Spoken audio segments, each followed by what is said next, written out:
दोस्तों फिर एक बार स्वागत करते हैं आपका हमारे चैनल के अंदर। आज हम एक दिलचस्प और इंटरेस्टिंग खबर लेकर आपके सामने आए हैं। वैसे तो मैं आपको बता दूं कि दिग्विजय सिंह जब से विधानसभा चुनाव हुए तब से जो है तो इलेक्ट्रॉनिक वोटिंग मशीन को लेकर काफ़ी चर्चा में ही रहते हैं। इलेक्ट्रॉनिक वोटिंग मशीन की अगर बात करें तो उसके अंदर धांधली होती है या नहीं होती है, कई एक जगह कई एक वीडियो के ज़रिए प्रूफ भी किया जा चुका है। मजबूरी ये है कि हमें उससे ही वोटिंग करना पड़ रही है और उसके ऊपर ही जो तो ना चाहते हुए भी भरोसा करना पड़ रहा है। क्या करें, क्योंकि बैलेट पेपर की भी कैप्चरिंग हो ही जाती है, लेकिन जो है तो बूथ कैप्चरिंग और बहुत सारी तमाम तर चीज़ों की खबरें अभी भी मौसूल हो रही है। लेकिन दोस्तों मैं आपको बता दूं कि जैसा कि आप जानते हैं कि वोट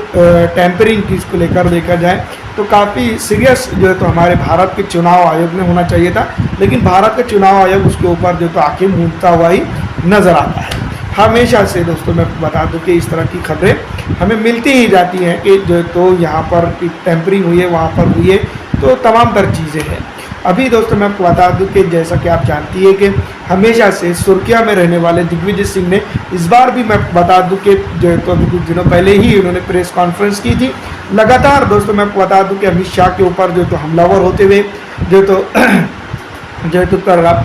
भारतीय राष्ट्रीय कांग्रेस के जो तो नेता दिग्विजय सिंह जो तो लगातार सुर्खियों में बने रहते हैं। कभी जो तो ईवीएम टेम्परिंग को लेकर, तो कभी जो तो अमित शाह के ऊपर जो तो बयानबाजी को लेकर, तो कभी कुछ तो कभी कुछ तो कभी कुछ, बहुत सारी खबरें जो तो उनकी आ ही जाती है। लेकिन इस बार दोस्तों मैं आपको बता दूं कि उन्होंने जिस तरह से जो कहा है कि अगर कभी 4 जून को जो है तो लोकसभा के अंदर जो है तो उनकी पार्टी और उनका अलायंस बम्पर वोटिंग के साथ चुनाव जीत कर आता है तो 48 घंटे के अंदर दोस्तों मैं आपको बता दूं कि भारत को एक नया प्रधानमंत्री देखने को मिलेगा और जो है तो 48 घंटों के अंदर जो तो हम जो तो प्रधानमंत्री पद का उम्मीदवार देने में जो तो सक्षम रहेंगे और प्रधानमंत्री 48 घंटे के अंदर जो तो शपथ ग्रहण कर लेगा, या फिर जो भी जिस तरह से भी उनका कहना है वो उसको हम समझते हैं। दोस्तों ये बात किस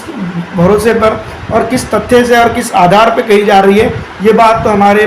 जो है तो दिग्विजय सिंह ही समझ सकते हैं, क्योंकि अभी जो तो चुनाव के 2 चरण बाकी है जहां से अगर देखा जाए तो, और कई चीज़ें माफ़ कीजिएगा कई चीज़ें जो तो इसके अंदर अभी होनी बाकी है। और जिस तरह से मैं आपको बता दूं कि भारत की प्रमुख पार्टी जिसको हम कह सकते हैं बीजेपी जो है तो लगातार ये बात कहते हुए नज़र आ रही है कि अब की बार 400 पार का आंकड़ा, तो जो है तो क्या वो 400 पार नहीं हो रही है या फिर वो सत्ता में भी नहीं आ रही है। लेकिन दोस्तों मैं आपको बता दूं कि दिग्विजय सिंह लगातार जो तो इलेक्ट्रॉनिक वोटिंग मशीन का रोना रोते हैं और अब जो तो इस तरह की प्रेस कॉन्फ्रेंस आती है सामने के जो है तो वो कह रहे हैं कि जल्द से जल्द जो है तो हम भारत को एक नया प्रधानमंत्री देने की कोशिश करेंगे और 48 घंटे के अंदर 4 जून के बाद जो है तो 48 घंटे के अंदर जो है तो हमारा प्रधानमंत्री का अनाउंसमेंट हो जाएगा। तो ये कहीं ना कहीं ये बात समझी जा सकती है कि यार कुछ वक्त पहले जो है तो ये बंदा इलेक्ट्रॉनिक वोटिंग मशीन को लेकर जो है तो बातें कर रहा था और आज जो है तो मैं आपको बता दूं कि सीधी तौर पर ये बात कह रहा है कि 4 जून को अगर हमारी सरकार जो है तो सत्ता में हम आते हैं तो यहाँ पर ये चीज़ें हम करेंगे। ये काफ़ी काबिल तारीफ़ है, ये बात होनी भी चाहिए। और जिस तरह से मैं आपको बता दूं कि दिग्विजय सिंह का कॉन्फिडेंट है और जनता का कॉन्फिडेंट जिसको हम कह सकते हैं वो भी अगर देखा जाए तो अभी इस वक्त जो है तो नए चेंज की तरफ जा रहा है, और चेंज अगर आता है तो ये अपने आप में खुशी की बात होगी कि यहाँ पर दोस्तों कि एक बड़ा चेंज जो है तो हमें देखने को मिल रहा है। और जिस तरह से जो लोग कहते थे कि अब तक के जो है तो 60 साल तक के जो है तो हमारा विज़न है और 1000 साल का जो है तो एक विज़न पेश कर दिया है भारत के प्रधानमंत्री ने, और जो है तो 1000 साल तक के जो है तो हमारी हुकूमत रहेगी, या फिर जो है तो हम जिस तरह से भी जो चीज़ें कही जा रही थी, कई बार जो है तो ट्वीट किया जा रहा था, अलग अलग अंधभक्तों के ज़रिए से भक्ति बताई जा रही थी। अब जो है तो मैं आपको बता दूं कि यहाँ पर जो है तो दिग्विजय सिंह के स्टेटमेंट को किस तरह से क्रॉस कर पाएंगे, या फिर दिग्विजय सिंह का स्टेटमेंट भी स्क्रैप के तौर पर है कि आया है और चला जाएगा। जो है तो मैं आपको बता दूं कि ये जो चीज़ हुई है वो काफ़ी जो है तो यहाँ पर सोच समझने की ज़रूरत है और विचार करने की ज़रूरत है कि जिस तरह से दिग्विजय सिंह ने जो है तो ये बात कही है और जो है तो दिग्विजय सिंह जो बात कह रहे हैं उसके अंदर ये कितनी सच्चाई है और कितना जो है तो इसको लेकर जो है तो मैं आपको बता दूं कि राजनीति होनी चाहिए। और ये तमाम तर चीज़ें हैं क्योंकि 4 जून को रिजल्ट आना है और उसके 48 घंटों के बाद जो है तो भारत के जो इंडिया गठबंधन है, जिसको हम कह सकते हैं कि वो नया प्रधानमंत्री की घोषणा करेगा। तो ये क्या है और इसके ऊपर जो है तो और रोशनी डालने की सख्त ज़रूरत है। लेकिन दोस्तों मैं आपको बता दूं कि दिग्विजय सिंह जो है तो कभी भी कुछ ऐसे स्टेटमेंट भी देते हैं जिसका कोई तथ्य देखने को नहीं मिलता है, और कोई चीज़ें जो तो बहुत सारी जगहों पर जो है तो अपनी स्ट्रांग तरीके से भी बात रखते हैं। इस बात का जो है तो हम इस तरह से जो है तो उनका स्टेटमेंट है। बहरहाल जो है तो जिस तरह से मैं आपको बता दूं कि हमेशा से दिग्विजय सिंह जो तो चर्चा में रहते हैं, इस बार भी जो तो चर्चा का विषय बन चुके हैं। और चर्चा का विषय भी ऐसा कि जो तो उन्होंने सीधी तौर पर ये बात कह दी है कि भारत के अंदर जो तो अगला प्रधानमंत्री इंडिया गठबंधन का होगा, और जो तो 48 घंटे के अंदर जो तो इंडिया गठबंधन का प्रधानमंत्री पद का और प्रधानमंत्री का जो है तो प्रत्याशी का नाम जो है तो सामने आ जाएगा, और 48 घंटे के अंदर जो है तो वो प्रत्याशी जो है तो भारत की सत्ता को हस्तांतरित कर लेगा, यानी कि संभालना शुरू कर देगा। तो इसके ऊपर जो है तो कई सवाल बनते हैं, कई चीज़ें सामने निकल कर आती है, क्योंकि एक वक्त में आप और हम जानते हैं कि भारत के प्रधानमंत्री नरेंद्र मोदी की पार्टी लगातार ये बात कहते हुए नज़र आती है कि जो है तो 400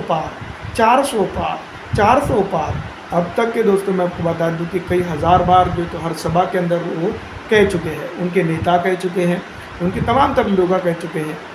लेकिन कुछ सीटें ऐसी भी हैं जहाँ पर जो तो उनकी ना ही हवा है, ना ही जो तो कुछ चीज़ें बिगड़ते हुए नज़र आ रही है। बहुत सारी स्टेट्स के अंदर अगर हम देखें तो भारतीय जनता पार्टी और भारतीय जनता पार्टी की जो रीति और रणनीति है उसको जनता जो है तो छोड़ चुकी है। वोटिंग की अगर हम बात करें तो मैं आपको बता दूं कि कॉमन मुद्दा जो है तो बेरोज़गारी,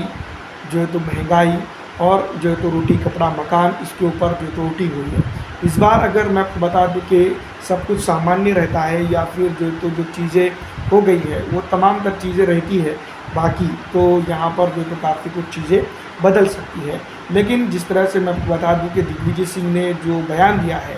उसके ऊपर जो तो काफ़ी चर्चा होनी ज़रूरी है। और दिग्विजय सिंह जो तो छोटे मोटे नेता नहीं है, एक बड़े नेता है और वरिष्ठ नेता है। जिस तरह से लगातार दोस्तों मैं आपको बता दूं कि वो अपने स्टेटमेंट के ज़रिए जनता में छाए हुए रहते हैं और जनता के बीच में जो है तो लगातार अपनी बात को रखते हैं। तो इन तमाम तर चीज़ों को अगर देखा जाए और कंक्लूज़न जिसको हम कह सकते हैं वो निकाला जाए, तो ये बात निकल के सामने आती है कि वाकई में जो दिग्विजय सिंह जो है तो कह रहे हैं वो काफ़ी जो है तो अपने आप में वजूद रखता है। और जो है तो भारत के अंदर जो है तो 48 घंटों के अंदर 4 जून के बाद रिजल्ट के आने के बाद जो है तो 48 घंटों के अंदर जो है तो मैं आपको बता दूं कि भारत को प्रधानमंत्री मिल जाएगा। दूसरी तरफ मैं आपको बता दूं कि वाकई में भी अगर उनकी सत्ता नहीं आती है तब भी भारत को जो है तो प्रधानमंत्री 48 घंटे के अंदर ही मिलेगा, क्योंकि भारत के प्रधानमंत्री नरेंद्र मोदी खुद एक बीजेपी का एक बड़ा चेहरा भी है, वो जो है तो अपने आप को घोषित कर देंगे। तो दिग्विजय सिंह की मेरे तौर पर अगर दोनों तरफ से अगर देखा जाए तो ये बात कहीं ना कहीं सच भी साबित हो रही है। लेकिन इसमें कितनी सच्चाई है इंडिया गठबंधन को लेकर, काफ़ी अभी जो है तो इसके लिए वक्त दरकार है। इसके बाद ही कुछ जो है तो फैसला हो सकता है। आपको क्या लगता है, मैं कमेंट